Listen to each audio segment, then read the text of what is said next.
সম্মানিত দিনদার পরেজগার মুসলিমবৃন্দ, আসসালামু আলাইকুম ওয়া রাহমাতুল্লাহি ওয়া বারাকাতুহু। মহান আল্লাহ সুবহানাহু ওয়া তাআলার দরবারে অসংখ্য অগণিত শুকরিয়া জানাচ্ছি যে রব্বুল আলামিন আজকের এই পবিত্র জুমার দিনে দুনিয়ার সকল কাজ কর্মকে পিছনে ফেলে রেখে আল্লাহ তাআলার ঘরে এসে সালাতুল জুমা আদায় করার উদ্দেশ্যে বসেছি। একত্রিত হয়ে মহাগ্রন্থ আল কোরআনে কারীম থেকে সংক্ষিপ্ত পরিসরে কিছু কথা বলছি এবং আমাদেরকে আল্লাহ তাআলা শোনার জন্য বাছাই করেছেন। এই জন্য আমরা সকলেই মুনিবের দরবারে শুকরিয়া জানাচ্ছি, আলহামদুলিল্লাহ। পাশাপাশি লক্ষ কোটি দুরুদ এবং সালাম পেশ করছি মানবতার মহান বন্ধু বিশ্বনবী সাইয়্যিদুল মুরসালিন খাতামুন নবিয়্যিন আখিরি নবী মুহাম্মদুর রাসূলুল্লাহ সাল্লাল্লাহু আলাইহি ওয়াসাল্লাম। আল্লাহুম্মা সাল্লি আলা মুহাম্মদ, আল্লাহুম্মা বারিক আলা মুহাম্মদ। সম্মানিত হাজিরিন, মহাগ্রন্থ আল কোরআনের ধারাবাহিক আলোচনায় আজকে আমি তেলাওয়াত করেছি সূরা বনী ইসরাঈলের ৮২, ৮৩ এবং ৮৪ নম্বর আয়াতে কারিমা। তিনটি আয়াতে কারিমা তেলাওয়াত করেছি সংক্ষিপ্ত আকারে। নির্ধারিত সময়ের মধ্যে প্রয়োজনীয় কিছু কথা বলার চেষ্টা করব ইনশাআল্লাহ তাআলা। দোয়া করছি আল্লাহ তাআলা আমাকে বলার তৌফিক দিন। যারা আমরা শুনছি আমাদেরকে এই কোরআনের আলোকে আমাদের জীবনকে পরিচালনা করার তৌফিক দিন, আমিন। সম্মানিত হাজিরিন, প্রথমে যে আয়াতে কারিমা তেলাওয়াত করেছি এই আয়াতে কারিমা আল্লাহ তাআলা মহাগ্রন্থ আল কোরআনের দুটি পরিচয় আমাদের সামনে পেশ করেছেন। কোরআনের বিভিন্ন আয়াতে আল্লাহ তাআলা বিভিন্নভাবে কোরআনের পরিচয় দিয়েছেন। যেমন সূরা বাকারার শুরুতে বলেছেন কোরআন হলো এমন একটি কিতাব হুদাল লিল মুত্তাকিন, যে কিতাব আল্লাহ বিশুদেরকে, পরহেজগার ব্যক্তি যারা আছে তাদেরকে সৎ পথ দেখায়। একই সূরা বাকারা আরেক জায়গায় বলেছেন হুদাল লিন নাস, এই কোরআন মানুষকে সৎ পথ দেখায়। এরকম বিভিন্ন জায়গায় মাউইযাতুল লিন-নাস, হাযা বায়ানুল লিন-নাস, এই কোরআন হলো মানুষের জন্য বর্ণনা, এই কোরআন হলো মানুষের জন্য শিফা, এই কোরআন হলো মানুষের জন্য উপদেশ। সম্মানিত হাজিরিন, আজকে আমরা যে আয়াতে কারিমা তেলাওয়াত করেছি প্রথম আয়াতে আল্লাহ তাআলা কোরআনের দুটি পরিচয় দিয়েছেন। একটা হলো শিফা, যে কোরআন হলো মানুষের রোগ মুক্তির একটা উৎস, সুবহানাল্লাহ। আরেকটা হলো রহমা, কোরআন হলো মানুষের রহমত। যে সমস্ত মানুষের ভিতরে বিভিন্ন ধরনের রোগ রয়েছে, অনেক রোগ আছে, কিডনি সমস্যা, লিভার সমস্যা, হার্টের সমস্যা, ফুসফুসের সমস্যা আছে না রোগ?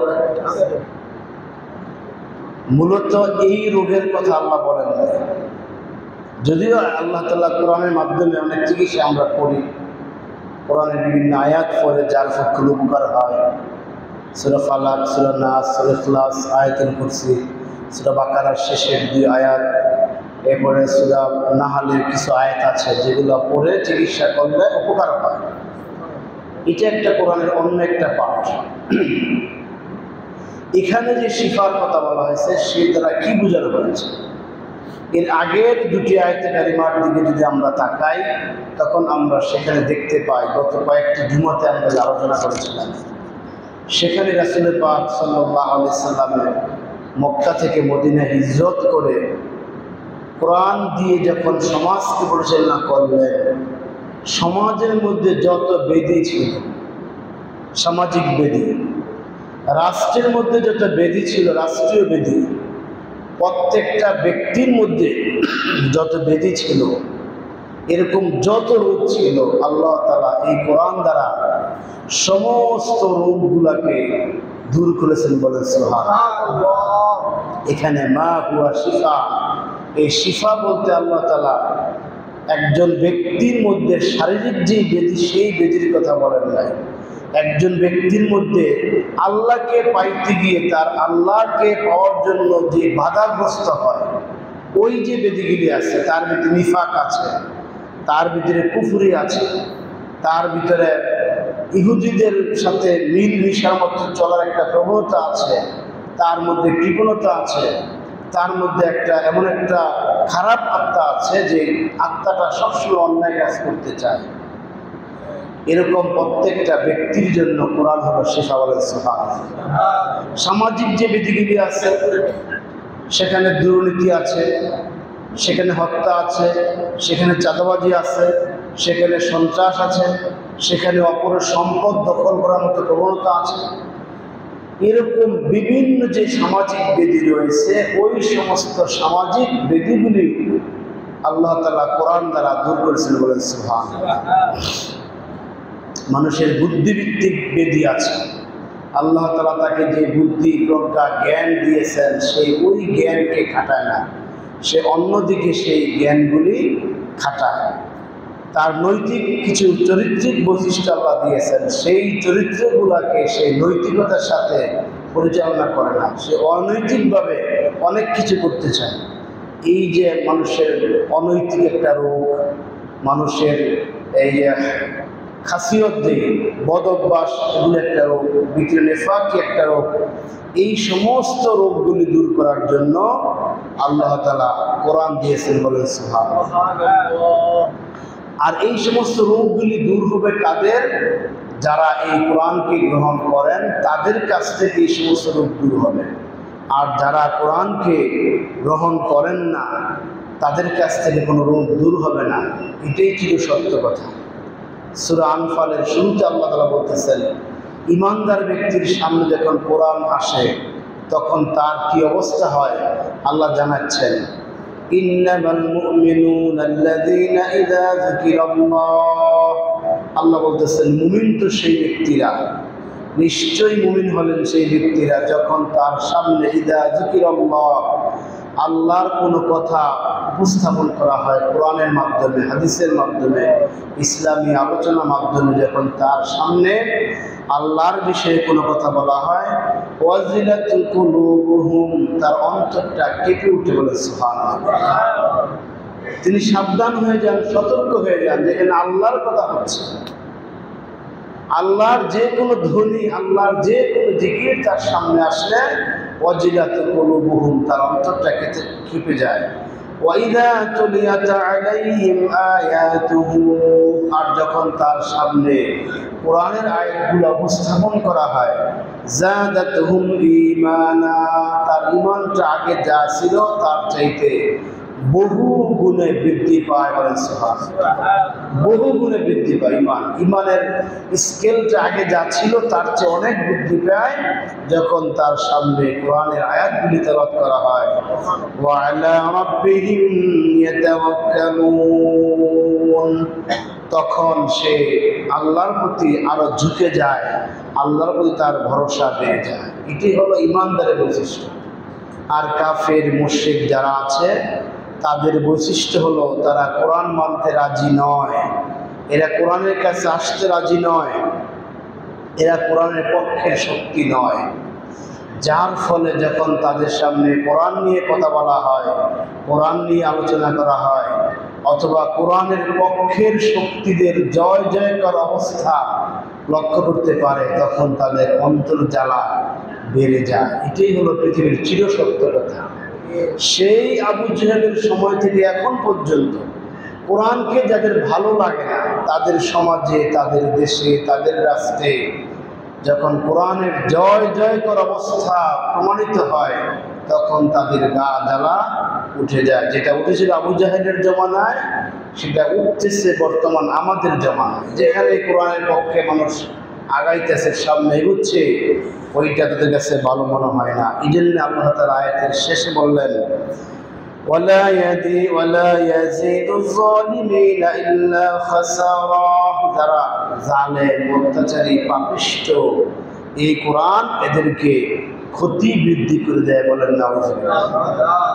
এখানে আল্লাহ তাআলা কোরআনের অ্যাকশন এবং রিঅ্যাকশন দুইটা একসাথে বলেছেন। কোরআনের অ্যাকশন হলো মুমিন ব্যক্তির অন্তর আত্মা কেঁপে উঠবে, মুমিন ব্যক্তির ঈমান বেড়ে যাবে, তার আল্লাহর প্রতি আরো বেশি সেজদামনত হবে, ভরসা বেড়ে যাবে, কোরআন তার সামনে আসে।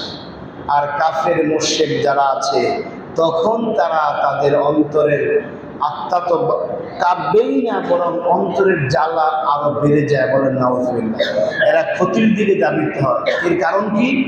এর কারণ হলো এই কাফের মুশরিকরা কোরআন তাদের কাছে আসার আগে তারা যেই হারে অন্যায় কাজগুলি করত, ওই কাজগুলি যে অন্যায় এটা বলার মতো, বুঝার মতো, এটাকে অন্যায় সাব্যস্ত করার মতো কোনো ব্যবস্থা তাদের মধ্যে ছিল না। কারণ কোরআন আসে নাই, তখন তারা সেই অন্যায় কাজটাকে তারা ন্যায় মনে করেই তারা করত। একজন মানুষ যখন কোনটা ভালো এবং কোনটা খারাপ এই দুইয়ের মধ্যে পার্থক্য করতে না জানে, তখন তার কাছে সব ভালোই মনে হয়, ঠিক কিনা? তখন সে ভালোই মনে করে। যখন কোরআন এসে সত্য মিথ্যার মধ্যে পার্থক্য করে দিল, মুসলমান যা করছে তা সঠিক করতেছে, আল্লাহর প্রিয় বান্দারা যা করছে তা সঠিক করছে, ওলামা কেরামরা যা করছে তা সঠিক করতেছে, আর এর বাহিরে যারা আছেন তারা এর বিপরীত করছেন, এটা যখন প্রমাণিত হয়ে গেল তখন তারা তাদের অন্তর জ্বালা আরো বৃদ্ধি পেতে লাগলো। ইল্লা খাসারা, তারা আরো দ্রুত গতিতে তাদের অধপতন তারা ডেকে আনতে লাগলো। সম্মানিত হাজিরিন, এই ব্যাপারে কোরআনে আল্লাহ তাআলা বহু কথা বলেছেন। সূরা তাওবাতে বলেছেন, আল্লাহ বলতেছেন, وَإِذَا مَا أُنْزِلَتْ سُورَةٌ فَمِنْهُمْ مَنْ يَقُولُ أَيُّكُمْ زَادَتْهُ هَٰذِهِ ঈমানা। যখন তাদের কাছে কোনো সূরা নাজিল হয়, আল্লাহ বলতেছেন যখন মানুষের মধ্যে কোনো সূরা নাজিল হয় তখন যারা ঈমানদার তাদের ঈমানটা বেড়ে যায়, বলেন সুবহানাল্লাহ। فَأَمَّا الَّذِينَ آمَنُوا فَزَادَتْهُمْ ঈমানা, ঈমানদার ঈমান বেড়ে যায়। وَهُمْ يَسْتَبْشِرُونَ, তারা সেখান থেকে সুসংবাদ গ্রহণ করে। সুবহানাল্লাহ। কোরআন পেয়ে তাদের ঈমান বাড়ে এবং সুসংবাদ গ্রহণ করে। কিন্তু অপরপক্ষে যারা وَأَمَّا الَّذِينَ فِي قُلُوبِهِم مَّرَضٌ فَزَادَهُمْ رِجْسًا إِلَىٰ رِجْسِهِمْ, যখন যাদের অন্তরে আগে থেকে রোগ আছে, কিসের রোগ? কিডনি নষ্ট, লিভার নষ্ট, এই রোগ না, অন্তরে নিফাকি আছে, কুফরি আছে, হিংসা আছে, ফাসাদ আছে, মানুষকে ছোট করার মতো প্রবণতা তার মধ্যে আছে, এরকম যে মানসিক এবং আধ্যাত্মিক রোগগুলি যাদের অন্তরে আছে, এই কোরআন নাজিল হওয়ার পর ফাযাদাতুহুম রিজসান ইলা রিজসিন, তখন সেটা তাদের এই রোগটা আস্তে আস্তে বেড়ে যায় এবং তারা শেষ পর্যন্ত কুফরের মধ্যে লিপ্ত হয়ে যায়, বলেন নাউজুবিল্লাহ। তার মানে কোরআনের আয়াতগুলো একদল ব্যক্তিকে এই কোরআন দিয়েছে রহমত, কল্যাণ, আরেকদল ব্যক্তি এই কোরআনের মাধ্যমে কোনো প্রকার ফায়দা লাভ করতে পারেনি, বরং এর মাধ্যমে তাদের বিভিন্ন ধরনের চেষ্টা, অর্থাৎ সেই অন্যায় কাজের চেষ্টাটা আরো বেশি বেড়ে গিয়েছে। এটা হলো এই আয়াত থেকে আমাদের প্রাথমিক কিছু কথা, যে কোরআন হলো শিফা। কিসের শিফা? মানুষের মধ্যে যে নিফাকি আছে, যে কুফরি আছে, সমাজের মধ্যে যে অন্যায়, অবিচার, অশ্লীল কাজগুলি আছে, এগুলি দূর করতে হলে কোরআন দ্বারাই সম্ভব, অন্য কোনো মাধ্যমে সম্ভব নয়। দিন যত যাবে মানুষ এই পৃথিবীর যাবতীয় অন্যায় অশ্লীল কাজগুলি দূর করে এই পৃথিবীকে একটি রোগমুক্ত পৃথিবী, একটি শান্তিময় পৃথিবী গঠন করতে চাইলে প্রত্যেকটা মানুষকে কোরআনের ফয়সালা, কোরআনের হুকুম, কোরআনের বিধান মানতে হবে এবং কোরআনের কাছে আসতে হবে। এটা একজন মুসলমান হিসেবে আপনাকে আমাকে অবশ্যই বিশ্বাস করতে হবে, ঠিক কিনা? রাসূল পাক সাল্লাল্লাহু আলাইহি সাল্লাম এই কোরআন দ্বারা গোটা মদিনা মক্কাকে পরিচালিত করে ওমর ফারুক রাদিয়াল্লাহু তাআলা আনহু, উসমান রাদিয়াল্লাহু তাআলা আনহু, আলী রাদিয়াল্লাহু তাআলা আনহু, খুলাফায়ে রাশিদিন যারা ছিলেন, তারা এই কোরআনের মাধ্যমে তারা সমাজ থেকে এই সামাজিক এবং রাষ্ট্রীয় যত ব্যাধি, যত বৈষম্য, যত অনাচার, অত্যাচার, নিপীড়ন, নির্যাতন যা ছিল তারা সব দূর করেছিলেন। সুবহানাল্লাহ। সুতরাং আজকেও যদি আমরা আমাদের এই সমাজে দুর্নীতি মুক্ত একটা সমাজ পেতে চাই, একটি মানবিক ইনসাফপূর্ণ একটি কল্যাণকর দেশ পেতে চাই, এবং সেই জেনা, ব্যভিচার, হত্যা, চুরি, ডাকাতি, ছিনতাই, বিভিন্ন ধরনের অন্যায় অত্যাচার মুক্ত একটা সমাজ পেতে চাই, আমাদেরকে সেই কোরআনের চিকিৎসা নিতে হবে, ঠিক কিনা? এর বিকল্প নাই। যদিও এই আয়াতের মাধ্যমে অনেকে, আগে শুরুতে বলছিলাম, যার ফুকের বিষয়টা নিয়ে আসছেন, তাবিজের কথা বলেন অনেকে, যে কোরআন তো আল্লাহ তাআলা মানুষের জন্য শিফা দিয়েছেন, এর মাধ্যমে অনেকে তাবিজ ঝুলাইয়া বিভিন্ন আয়াত মানুষের শরীরের মধ্যে লেগে রাখেন না। এগুলোর মাধ্যমে এই আয়াতের ব্যাখ্যা চলবে না। এই আয়াতের ব্যাখ্যা হলো কোরআন দ্বারা রাসূলুল্লাহ সাল্লাল্লাহু আলাইহি ওয়াসাল্লাম সমাজকে সুন্দর করেছেন, রাষ্ট্রকে সাজিয়েছেন, আমাদেরকে সেটাই করতে হবে। সম্মানিত হাজিরিন, আল্লাহ তাআলা আমাদেরকে বুঝার তৌফিক দিন, আমিন। 83 নম্বর আয়াত আল্লাহ বলতেছেন, ওয়াইযা আনআমনা আলাল ইনসানি আ'রাদা ওয়া নাআ বিজানিবিহি ওয়াইযা মাসসাহুশ শাররু কানা ইয়াউসা। 83 নম্বর আয়াত আল্লাহ তাআলা আমাদের মানব জাতির জীবনের সাথে অতি ঘনিষ্ঠ চিরসত্য একটি কথা তুলে ধরেছেন। সেটা হলো, মানুষকে আল্লাহ তাআলা যখন নিয়মিতভাবে নিয়ামত দান করেন, ধন সম্পদ দেন, রিজিক দেন এবং সাহায্য সহযোগিতা করেন এবং দুনিয়াবি যত সুখ শান্তি আল্লাহ তাআলা মানুষকে দেন, অর্থাৎ তার এক সময় কিছুই ছিল না, সেখান থেকে আল্লাহ তাআলা তাকে জিরো থেকে হিরো বানিয়েছেন, সম্পদ দিয়েছেন, সুশাসন অধিকারী বানিয়েছেন, ক্ষমতা দিয়েছেন, দল বল জনগণ সব তার অধীনে করে দিয়েছেন। ঠিক এই অবস্থায় মানুষ তার পিছনের সমস্ত ইতিহাস ভুলে যায়, এমনকি যে আল্লাহ তাআলা তাকে যে নিয়ামত দিয়ে এরকম একটা সুন্দর অবস্থানে নিয়ে এসেছেন সেটাও মানুষ ভুলে যায়, ঠিক কিনা?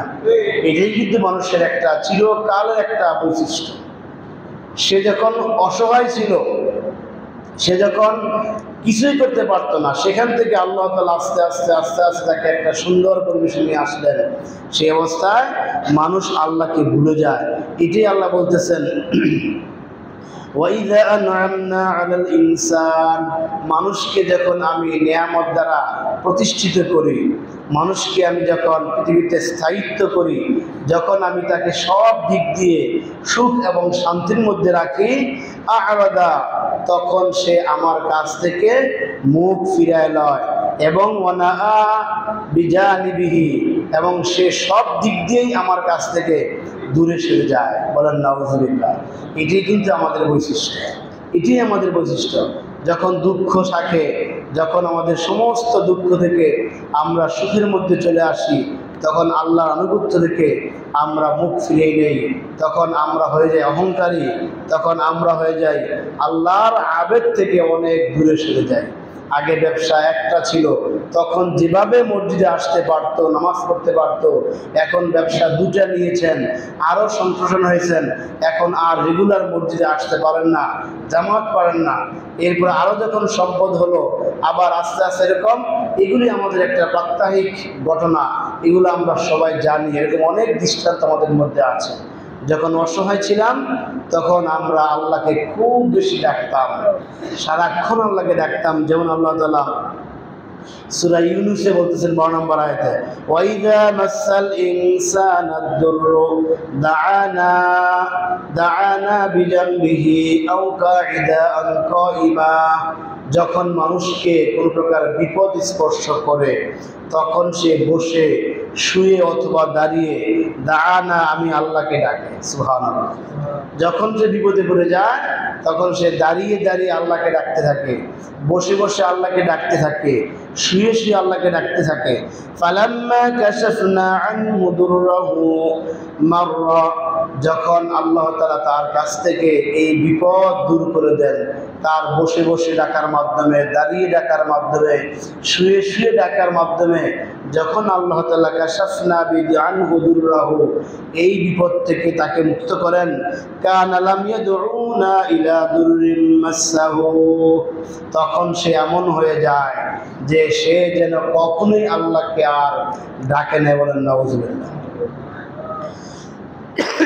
অর্থাৎ তার এই ডাকের মাধ্যমে, তার এই আকুতি মিনতির মাধ্যমে আল্লাহ যে তাকে মুক্ত করলেন, এটা সে সম্পূর্ণ ভুলে যায়। তার চিন্তা হলো সে নিজে নিজেই সেই কাজ থেকে, সেই বিপদ থেকে সে দূরে সরে আসছে, এটা তার চিন্তা। আমাদের মানুষের জীবনে এটাই হলো বাস্তবতা, এটাই বাস্তবতা। যখন আমরা বিপদে পড়ি তখন আমরা আল্লাহকে যেভাবে ডাকি, যেভাবে আমরা আল্লাহর শরণাপন্ন হই, বিপদ থেকে উদ্ধার হয়ে গেলে আমরা আল্লাহর শরণাপন্ন হই না। ওয়াইজা মাসাহুশ শাররু কানা ইয়াউসা। আয়াতের শেষ অংশে আল্লাহ বলতেছেন, যখন তাকে কোনো প্রকার অনিষ্ট স্পর্শ করে, ওয়াইজা মাসাহুশ শাররু কানা ইয়াউসা, তখন আবার সে একেবারে হতাশ হয়ে যায়। প্রথম হলো সুখে পড়লে সে আল্লাহকে বলে যায়, এখন আর আল্লাহর প্রয়োজন নাই, এখন আর নামাজের প্রয়োজন নাই, এখন আর জিকিরের প্রয়োজন নাই, এখন আর ঘন ঘন তাহাজ্জুদ উঠে পড়ার প্রয়োজন নাই, আল্লাহ তো বিপদ সরাই দিয়েছে। আবার যখন কিছুদিন পর আল্লাহ তাআলা আবার তাকে বিপদ দেন, ওয়াইজা মাসাহুশ শাররু, যখন আবার বিপদ আসে, কানা ইয়াউসা, তখন সে সবচাইতে বেশি হাউতাশ হয়ে যায়। এই কথা আর সে মনে করতে পারে না যে বিপদের পর যে আল্লাহ তাআলা আবার সুখ রেখেছেন, এটা আল্লাহ যে পারেন, এই কথা তার মনে আর থাকে না। ইন্না মাআল উসরি ইসরা, সূরা ইনশিরাহর মধ্যে আল্লাহ তাআলা বলতেছেন, নিশ্চয়ই বিপদের পরে, কষ্টের পরেই তোমার জন্য একটা সুন্দর সুখ সামনে আছে। বলেন সুবহানাল্লাহ। এটা তখন ভুলে যায়, সে হতাশ হয়ে যায়, হায় হায় কি হবে কি হবে। রাসূল পাক সাল্লাল্লাহু আলাইহি সাল্লামকেও আল্লাহ তাআলা এরকম সান্ত্বনা দিয়েছেন। যখন তার নবুয়তের 10ম বছর বয়সে আম্মাজান খাদিজা রাদিয়াল্লাহু তাআলা ইন্তেকাল করলেন, চাচা আবু তালেব ইন্তেকাল করলেন, চারদিকে মুসলমানদের দাঁড়াবার কোনো শক্তি নেই। কাফেররা এত বেপরোয়া হয়েছে মুসলমান নিধনে। যেহেতু খাদিজা রাদিয়াল্লাহু তাআলা যে একটা অর্থের উৎস ছিল তিনি নাই, চাচা যিনি ছায়ার মতো তার সাথে ছিলেন তিনি নাই, কাফেররা সুযোগ পেয়েছে। চারদিকে এমন বিপদ আর বিপদ। আল্লাহ তাআলা তখন সান্ত্বনা দিলেন, ওয়ালাসাউফা ইউতিকা রাব্বুকা ফাতারদা। হে রাসূল, আপনি হতাশ হওয়ার কোনো কারণ নাই, নিশ্চয়ই আল্লাহ তাআলা আপনাকে অচিরেই এমন কিছু দিবেন যাতে আপনি সন্তুষ্ট হবেন। সুবহানাল্লাহ। ওয়ালাল আখিরাতু খায়রুল লাকা মিনাল উলা। আপনার যে বর্তমান সময়টা আছে, এই সময়ের চাইতে অচিরেই আপনি ভালো একটা অবস্থানে আসবেন। সুবহানাল্লাহ। এটা আমি আল্লাহর রীতি। সুতরাং আমরা যারা এই বিপদে পড়ে যাই, এই হতাশ হওয়ার কোনো সুযোগ নাই। বিপদে পড়ে মানুষ ভুলে যায় যে বিপদটা কই থেকে আসছে, কে দিয়েছে, কেন আসছে, ওই চিন্তা তার নাই। সে কথা ভুলে যায় যে সমস্ত বিপদ আপদ এগুলো আল্লাহর পক্ষ থেকে আসে, এগুলি আল্লাহই দেন, সুতরাং আল্লাহ এগুলোকে আবার নিবেন, এই কথা তখন তার আর মনে থাকে না। মা আসাবা মিন মুসিবাতিন ইল্লা বিইذনিল্লাহ। প্রত্যেক বিপদগ্রস্ত মানুষকে আল্লাহ তাআলা সান্ত্বনা দিচ্ছেন এই কথা বলে। সূরা তাগাবুরের 11 নম্বর আয়াত, বান্দা শোনো, মা আসাবা মিন মুসিবাতিন, কোনো বিপদ আসে না ইল্লা বিইذনিল্লাহ, আল্লাহর অনুমতি ছাড়া। বলে সুবহানাল্লাহ। আজকে তোমার ব্যবসা মন্দ, সন্তানের অসুস্থ, চাকরি নাই, যে ইনকাম হচ্ছে তাতে সংসার চলে না, বিভিন্ন মানুষ বিভিন্ন ধরনের খোঁটা তোমাকে দেয়, বিভিন্ন কষ্টে তুমি আসছো, এই চিন্তা তোমার ভিতরে স্থায়ী হওয়ার কোনো সুযোগ নাই, কারণ এই বিপদটা আমি আল্লাহ তাআলা তোমাকে দিয়েছি। বলেন সুবহানাল্লাহ। সে ভুলে যায় এই কথা, ওয়ামা আসাবাকুম মিন মুসিবাতিন ফাবিমা কাসাবাত আইদিকুম ওয়া ইয়াফু আন কাসীর। সে কথা ভুলে যায় যে আমার হাতের কামাই বিপদ, এটা সে ভুলে যায়। এই যে একটা বিপদ আমার এই মুহূর্তে যে বিপদটা হলো, এই বিপদটা কেন হলো, এটা যে আমি হাত দ্বারা কামাই করেছি, এটা আমি ভুলে যাই। এটা আল্লাহ বলতেছেন যে মা ওয়ামা আসাবাকুম মিন মুসিবাতিন ফাবিমা কাসাবাত আইদিকুম। তোমাদের যত বিপদ আপদ তোমাদের জীবনে আসে, সব বিপদ আপদগুলি তোমাদের যার যার হাতের কামাই। বলে সুবহানাল্লাহ। আজকে যারা বিপদে আছেন তাদের হাতের কামাই। ভারতে যারা আজকে পালিয়ে আছেন, একদল পালিয়ে ভারতে আশ্রয় আছে, অসহায় অবস্থায় আছে, বন্দি জীবন আছে, এগুলো তাদের হাতের কামাই। এখন আফসোসের লাভ আছে, গত 17 বছর তারা যে আকাম করেছেন, তারা যে মানুষ মেরেছেন, যেভাবে মানুষের কষ্ট দিয়েছেন, সুতরাং এটা আল্লাহর সিস্টেম। তাদের সেই কষ্টের কারণে অনেক মানুষ অসহায় জীবনযাপন করেছে। সুতরাং এখন তারা বিপদে আছেন, এখন তাদেরকে সেখানে এই বিপদেই থাকতে হবে। এটাই হলো সুন্নাহ, ঠিক কিনা? এটা হলো নিয়ম। আল্লাহ এটি বলতেছেন সূরা শুআরার 30 নম্বর আয়াতে, ওয়ামা সাবাকুম মিন মুসিবাতিন ফাবিমা কাসাবাত আইদিকুম। হে মানুষ সকল, তোমাদের যত বিপদ আছে এই সমস্ত বিপদগুলি তোমাদের হাতের কামাই। আল্লাহ একই আয়াতের শেষে একটা চমৎকার শব্দ বলেছেন, ওয়ায়াফু আন কাসীর। তবে তোমরা যে অত্যাচার করেছো, অন্যায় করেছো, অবিচার করেছো, আমি তোমাদেরকে বর্তমান যে বিপদ দিচ্ছি, এই অনেক অত্যাচার অবিচারকে আমি ক্ষমা করে দিয়ে তোমাদের বিপদের মাত্রাকে অনেক কমিয়ে দিয়েছি। আল্লাহ শেষে বলতেছেন ওয়ায়াফু আন কাসীর, তোমাদের অনেক অন্যায়কে আল্লাহ ক্ষমা করেছেন। সুবহানাল্লাহ।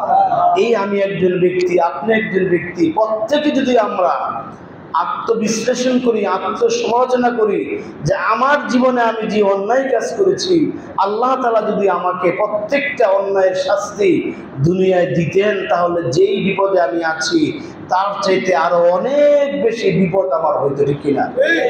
এটা প্রত্যেকটা মানুষের চিন্তা করা উচিত। আল্লাহ বলতেছেন ওয়ায়াফু আন কাসীর, অনেক অন্যায় আমি আল্লাহ তাআলা ক্ষমা করে দিয়ে তোমাদেরকে আমি সামান্য একটু বিপদ দিয়ে তোমাদেরকে একটু পরীক্ষা করতেছি, টেস্ট করতেছি, এই সামান্য বিপদে তুমি আচরণটা কেমন করো। এই জন্যে মানুষের একটা বৈশিষ্ট্য হলো, সে যখন বিপদে পড়ে ওয়াইজা মাসাহু শাররু কানা ইয়াউসা, বিপদে পড়ে সে একেবারে অধৈর্য হয়ে যায়। না, বিপদে পড়ে অধৈর্য হওয়া যাবে না, বিপদে পড়ে হতাশ হওয়া যাবে না। বিপদে পড়ে যেই কাজটা করতে হবে সেটা হলো আল্লাহর কাছে দোয়া করতে হবে এবং আল্লাহর কাছে, আল্লাহর উপর ভরসা করতে হবে। দোয়া এবং ভরসা এর মাধ্যমে আল্লাহ তাআলা বান্দাকে বিপদ থেকে দূর করেন, ঠিক কিনা? আর সেই দোয়ার একটা পর্যায়ে আল্লাহ সূরা বাকারার 153 আয়াতে আল্লাহ বলেছেন, ইয়া আইয়ুহাল্লাযীনা আমানু ইসতাঈনু বিস-সাবরি ওয়াস-সালাহ। হে মানব সকল, তোমরা ঈমানদাররা যখন তোমরা বিপদে পড়বে, তোমরা সালাতের মাধ্যমে এবং ধৈর্যের মাধ্যমে আমি আল্লাহর কাছে বিপদ মোকাবেলা করার উদ্দেশ্যে আমি আল্লাহর কাছে দোয়া করো। আমি আল্লাহকে দোয়া করো কিসের মাধ্যমে? নামাজের মাধ্যমে এবং ধৈর্যের মাধ্যমে। এই নামাজ এবং ধৈর্যের মাধ্যমে তুমি যদি আমার কাছে চাইতে পারো, আমি আল্লাহ তাআলা তোমাকে বিপদ মুক্ত করে দিব। বলেন সুবহানাল্লাহ। কিন্তু আমরা এটা ভুলে যাই, যখন বিপদে পড়ি এটা আমরা ভুলে যাই, আমরা হতাশ হয়ে যাই। না, এটা ভুলে গেলে হবে না। যখনই বিপদ আসবে ভরসা দেবো কার উপর? আল্লাহর উপর। কারণ তিনি বিপদ দিয়েছেন, তিনি আবার বিপদকে সরিয়ে নিতে পারেন। আল্লাহ যদি কারো বিপদ সরিয়ে না নেন, পৃথিবীবাসী সবাই মিলে চেষ্টা করো, তার বিপদ সরাতে পারবে না। এই জন্যই যারা বিপদে পড়ে ধৈর্যশীল হবে তাদের ব্যাপারে আল্লাহর ঘোষণা হলো ওয়াবাশশিরিস সাবিরিন আল্লাযীনা ইযা আসাবাতুহুম মুসিবাহ ক্বালু ইন্না লিল্লাহি ওয়া ইন্না ইলাইহি রাজিউন। আল্লাহ একটা চমৎকার দোয়া শিখিয়ে দিলেন। হে আল্লাহ, আল্লাহ হে রাসূল বলছে, হে আমার প্রিয় হাবিব, অবশ্যই সাবিরিন, আপনি বিপদে পড়ে যারা ধৈর্য ধারণ করে আমি আল্লাহর কাছে সাহায্য চায়, আমি আল্লাহর উপর ভরসা করে, আপনি এমন ব্যক্তিদেরকে সুসংবাদ দেন, ইযা আসাবাতুহুম মুসিবাতুন, যারা বিপদে বলে যে এই কথা, ক্বালু ইন্না লিল্লাহ, নিশ্চয় আমরা আল্লাহর জন্য, ওয়া ইন্না ইলাইহি রাজিউন, তার দিকে ফিরে যাব। অর্থাৎ আমার বিপদটা আল্লাহর পক্ষ থেকে এসেছে, তিনি বিপদটা সরাই নেবেন, আমি সহ তার কাছে ফিরে যাব। এই কথা যারা বলবে, উলাইকা আলাইহিম সালাওয়াতুম মির রাব্বিহিম ওয়া রাহমাহ, আপনি এই সমস্ত মানুষকে এই মর্মে সুসংবাদ দিন যে তাদের উপর আল্লাহ তাআলার পক্ষ থেকে শান্তি নাজিল হবে। সালাওয়াত এখানে শান্তি, এখানে আল্লাহ তাআলা বলতেছেন তাদের উপর আল্লাহর পক্ষ থেকে শান্তি নাজিল হবে, রাহমা এবং রহমত নাজিল হবে, ওয়া উলাইকা হুমুল মুহতাদুন, আর এরাই হলো সঠিক পথের দিশারি। বলেন সুবহানাল্লাহ। অর্থাৎ বিপদে যখন পড়বে তখন ধৈর্য ধারণ করবে, আল্লাহর কাছে সাহায্য চাবে সালাতের মাধ্যমে, আল্লাহ তাআলা তাদেরকে সঠিক পথ দান করবেন। এই প্রসঙ্গে আল্লাহ তাআলা অন্যত্র বলেন, যেটা সূরা হুদের 11 নম্বর আয়াতে আল্লাহ বলতেছেন, ইন্নাল্লাযীনা সাবারু ওয়া আমিলুস সালিহাত উলাইকা লাহুম মাগফিরাতুন ওয়া আজরুন কাবীর। নিশ্চয়ই যারা, এই 11 নম্বর আয়াতের আগের আয়াতগুলোতে বিভিন্ন বিপদ আপদের কথা বলা হয়েছে। এই সমস্ত বিপদ আপদে পড়ে যারা ধৈর্য ধারণ করবে এবং নেক আমল করবে, বিপদ আল্লাহ দিয়েছেন, আল্লাহ বিপদকে নিয়ে নেবেন। আমাদের কাজ করতে হবে কি ধৈর্য আর নেক আমল। অন্যায় আমল করলে আল্লাহ বিপদ থেকে দূরে সরাবেন না। লাহুম মাগফিরাতুন ওয়া আজরুন কাবীর, এদের জন্য আছে আল্লাহর ক্ষমা এবং মহা পুরস্কার। সুতরাং এই আয়াত থেকে আমাদের সংক্ষিপ্ত আকারে বক্তব্য হলো, বিপদ দেওয়ার মালিক কে? আল্লাহ। বিপদ বান্দার কাছ থেকে সরিয়ে নেওয়ার মালিকও আল্লাহ। সুতরাং যে আল্লাহ বিপদ দিয়েছেন, দুনিয়াতে আল্লাহ যাকে যত বেশি ভালোবাসেন তাকে তত বেশি বিপদ দেন। সুবহানাল্লাহ। আল্লাহ নবী রাসূলদেরকে বেশি ভালোবেসেছেন, এজন্য নবী রাসূলদেরকে বেশি বিপদ দিয়েছেন। সাহাবায়ে কেরামদেরকে আল্লাহ বেশি ভালোবেসেছেন, তাদেরকে বেশি বিপদ দিয়েছেন। বর্তমানে আমাদের মধ্যে যাদেরকে আল্লাহ বেশি ভালোবাসেন তাদেরকে আল্লাহ বেশি বিপদ দিবেন। এই জন্য বিপদে হতাশ না হয়ে আল্লাহর নিকট দোয়া করতে হবে এবং ধৈর্যের মাধ্যমে আল্লাহর নিকট সালাতের মাধ্যমে দোয়া করে বিপদ থেকে মুক্ত করার জন্য আল্লাহর কাছে আশ্রয় নিতে হবে। আল্লাহ তাআলা আমাদেরকে তৌফিক দিন, আমিন। সম্মানিত হাজিরিন, সংক্ষিপ্ত আকারে পরবর্তী আয়াত, কুল কুল্লু ইয়ামালু আলা শাকিলা। হে রাসূল, আপনি এই সমস্ত মানুষকে বলে দেন যারা অন্যায় অপরাধ করেছে, বিভিন্ন কাজের কারণে, অপকর্মের কারণে যাদেরকে আল্লাহ বিপদ দিয়েছেন, এটা আল্লাহ তাআলার একটা নিজাম, একটা সিস্টেম।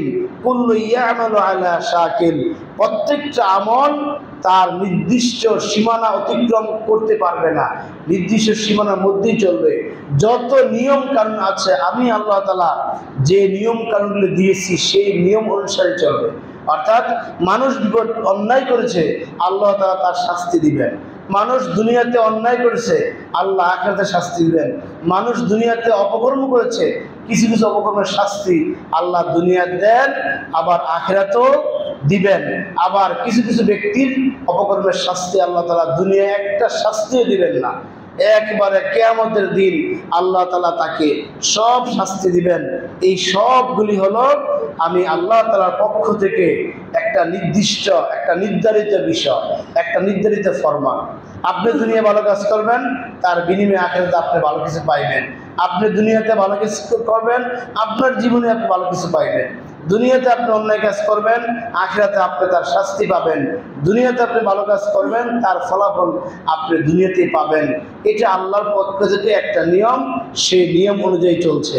কাফের মুশরিকদেরকে আল্লাহ তাআলা এই আয়াতের মাধ্যমে একটা ধমক দিলেন। সেই ধমকটা হলো এটাই যে, হে কাফের মুশরিকরা, তোমরা আজকে দুনিয়াতে যে অশান্তিমূলক কাজ করছো, তোমরা দুনিয়ার মধ্যে আজকে যেভাবে আল্লাহ দ্রোহী কাজে লিপ্ত আছো, শিরিক এবং বিদআতি কাজে তোমরা লিপ্ত আছো, এই কাজের পরিণতি কঠিন কিয়ামতের ময়দানে ভালো হবে না। এই কাজের পরিণতি কঠিন কিয়ামতের ময়দানে অবশ্যই ক্ষতি হবে, অবশ্যই খারাপ হবে। সুতরাং তোমরা সেই অন্যায় কাজ থেকে ফিরে এসো। এই আয়াত যদি আল্লাহ তাআলা কাফের মুশরিককে ধমক দিয়েছেন, এই ধমকের আওতামুক্ত আমিও না, আপনিও না। কিয়ামত পর্যন্ত সমস্ত মানুষ এই ধমকের আওতাযুক্ত, এখান থেকে কেউ আওতামুক্ত না। কারণ আমরা সকলেই কোনো না কোনো অন্যায় কাজে লিপ্ত আছি কিনা। এই অন্যায়ের ফলাফল আল্লাহ তাআলা প্রত্যেককে কাল কিয়ামতের ময়দানে হাসর দিবেন। এই জন্য সমস্ত অন্যায়, অত্যাচার, অনাচার, অবিচার থেকে আমাদের ফিরে আসতে হবে। আল্লাহ তাআলা আমাদের সকলকে অত্যাচার, অবিচার থেকে ফিরে আসার তৌফিক দিন, আমিন। ফারাব্বুকুম আ'লামু বিমান হুয়া আহদা সাবিলা। আয়াতের শেষ অংশে কাফেরদেরকে আল্লাহ তাআলা আরেকটা বিষয়ে দৃষ্টি আকর্ষণ করেছেন। মদিনাতে ইহুদিরা এবং খ্রিস্টানরা, এই দুই দল একত্র হয়ে মুসলমানদের বিরুদ্ধে কিছু ষড়যন্ত্র তারা করত। যখনই দেখতো কোনো অঞ্চলে নতুন কোনো মুসলমান ইসলাম গ্রহণ করার জন্য চিন্তা করতেছে, অথবা ইসলাম গ্রহণ করেছে, অথবা তার আশেপাশে কোনো জনবসতিতে মুসলমান হয়েছে, তখন তাদের পার্শ্ববর্তী যে ব্যক্তিরা ইসলাম ধর্ম গ্রহণ করবে অথবা ইসলাম ধর্ম মাত্র গ্রহণ করেছেন, তাদের প্রত্যেকের বাড়ি বাড়ি গিয়ে তারা এই কথা বলতো, ওয়াকালু কুনু হুদা আও নাসারা ফাতাহতাদু। তারা গিয়ে সেখানে বলতো যে ভাই, তোমরা মুসলমান হয়েও না, তোমরা যদি আল্লাহর কাছ থেকে সঠিকভাবে হেদায়েত পেতে চাও এবং তোমরা যদি পরকালে মুক্তি পেতে চাও, তাহলে তোমাদের কাজ হবে তোমরা হয়তো খ্রিস্টান হও, প্রথম বলতে ইহুদি হও, কানু হুদা, ইহুদি হও আও নাসারা, আর ইহুদি ধর্ম ভালো না লাগলে খ্রিস্টান হও, তারপরও তোমরা মুসলমান হয়ে না। বলেন নাউজুবিল্লাহ। তারা এই দাওয়াত দিত, ইহুদি হও অথবা খ্রিস্টান হও, কিন্তু মুসলমান হয় না, তাহলে তোমরা হেদায়েত পাবে না। এই কথা তারা মানুষকে দাওয়াত দিত, অর্থাৎ হেদায়েতের চাবি যেন তাদের হাতে। বলেন নাউজুবিল্লাহ। হেদায়েতের চাবি কার হাতে? আল্লাহর হাতে। আল্লাহ যাকে হেদায়েত করেন, আল্লাহু ইয়াহদি মান ইয়াশা, আল্লাহ যাকে হেদায়েত করেন তাকেই আল্লাহ হেদায়েত করবেন, অন্য কেউ কাউকে হেদায়েত করতে পারবে না, অন্যরা চেষ্টা করতে পারবে। ইহুদিরা গিয়া মানুষকে এভাবে ধমক দিত, এভাবে তাদেরকে হুমকি দিত, ধমকি দিত, এভাবে তারা পরামর্শ দিত, তোমরা ইহুদি হও, খ্রিস্টান হও, কিন্তু মুসলমান হয়ে না, মুসলমান হলে তোমাদের দুনিয়া শেষ, আখিরাতও শেষ। অথচ আল্লাহ কোরআনের মাধ্যমে, হাদিসের মাধ্যমে মুসলমানের চেয়ে সঠিক, আর ইহুদি খ্রিস্টান নাসারা তাদেরটা সম্পূর্ণ বেঠিক এবং তাদেরটা বাতিল। এটা আল্লাহ কোরআনে বহু জায়গায় বহুভাবে ঘোষণা দিয়েছে, ঠিক কিনা? ওয়া ইয়াবতাগি গায়রাল ইসলামি দীনা ফালা ইউকবালু মিনহা ওয়া হুয়া ফিল আখিরাতি হুমুল খাসিরুন। আল্লাহ স্পষ্ট বলেছেন, ইসলাম ছাড়া অন্য যত ধর্ম, কর্ম, নিয়ম, নীতি যা কিছু আছে সব কিছু বাতিল, এবং সেগুলি কেউ গ্রহণ করলে, সেগুলোকে মানলে, ফালা ইউকবালু মিনহু, সেগুলো আল্লাহ তাআলা কখনো গ্রহণ করবেন না, করবেন না, ঠিক কিনা? আল্লাহ গ্রহণ করবেন না। ইন্নাদ দীনা ইনদাল্লাহিল ইসলাম, জীবন বিধান হিসাবে, জীবনের কর্মসূচি, কর্মনীতি, জীবনের সংবিধান হিসাবে একমাত্র ইসলামকে আল্লাহ তাআলা নির্ধারণ করে দিয়েছেন। সুতরাং এই ইহুদি নাসারারা যেভাবে বলতো যে তোমরা আসো, যে তোমাদের রব, তোমাদের আসো, তোমরা ইসলাম ধর্ম গ্রহণ না করে ইহুদি হও, নাসারা হও, তখন তোমাদেরকে আল্লাহ তাআলা হেদায়েত দিবেন। তাদের এই কথার প্রতিবাদে আল্লাহ এই কথা জানাই দিলেন, ফারাব্বুকুম আ'লামু বিমান হুয়া আহাদা সাবিলা, অবশ্যই তোমাদের রব জানেন, তোমাদের রব বেশি জানেন, বিমান হুয়া, তোমাদের মধ্যে কে, আহাদা সাবিলা, তার পথে হেদায়েত প্রাপ্ত, এটা একমাত্র তিনি জানেন। বলে সুবহানাল্লাহ। অন্য জায়গায় আল্লাহ বলতেছেন, ওয়া ইন্না রাব্বাকা হুয়া আ'লামু বিমান দাল্লা আন সাবিলিহি ওয়া হুয়া আ'লামু বিমান ইহতাদা। সূরা নাজমের 30 নম্বর আয়াতে আল্লাহ বলতেছেন যে তোমাদের রব জানেন, ইন্না রাব্বাকা, নিশ্চয় তোমার রব জানেন, হুয়া আ'লামু বিমান দাল্লা, কোন ব্যক্তি, আন সাবিলিহি, তার পথে গুমরাহি, আর কোন ব্যক্তি বিমান ইহতাদা, হেদায়েত প্রাপ্ত, এটা আল্লাহ জানেন। সুতরাং কাউকে তুমি কাফের বলতে পারবা না, কাউকে মুশরিক বলতে পারবা না, কাউকে তুমি মুনাফিক বলতে পারবা না, কাউকে তুমি তওবা করে আবার মুসলমান হও এই কথা বলতে পারবা না।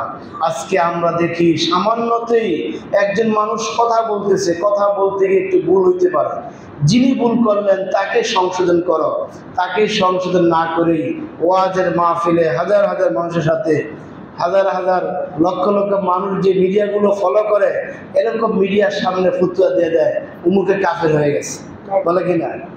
কথা বলতে গিয়ে একটু হয়তো ভুল হইতে পারে, মানুষ তো ভুলের ঊর্ধ্বে নয়, সে ভুল করে ফেলেছে, সে যেরকম বুঝেছে বলেছে, ডাইরেক্ট ঘোষণা করে দেয় সে কাফের হয়ে গেছে, সে মুশরিক হয়ে গেছে, সে নেফাক হয়ে গেছে, তাকে আবার তওবা করতে হবে, আবার তাকে তওবা করে ইসলাম ধর্ম গ্রহণ করতে হবে, এরকম বিভিন্ন ফতোয়া দেয়।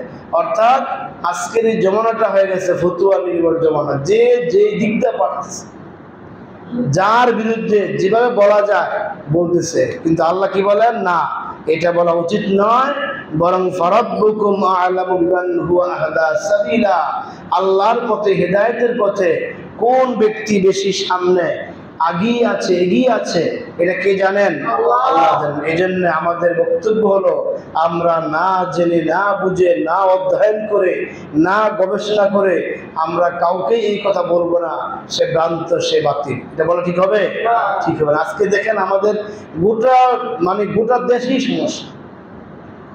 একদল আছে আরেক দলকে কাফের ফতোয়া দিচ্ছে।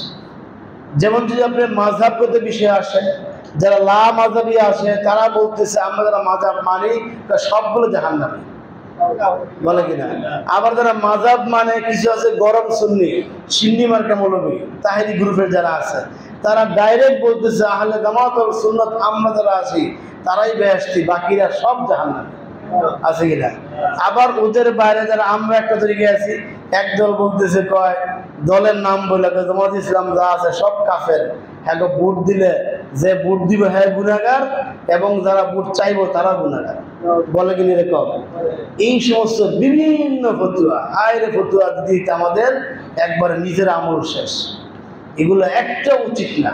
আল্লাহ এখানে স্পষ্ট বলছেন যে তোমাদের রব জানে কে সঠিকটা আছে, কিয়ামতের দিন ফায়সালা হবে।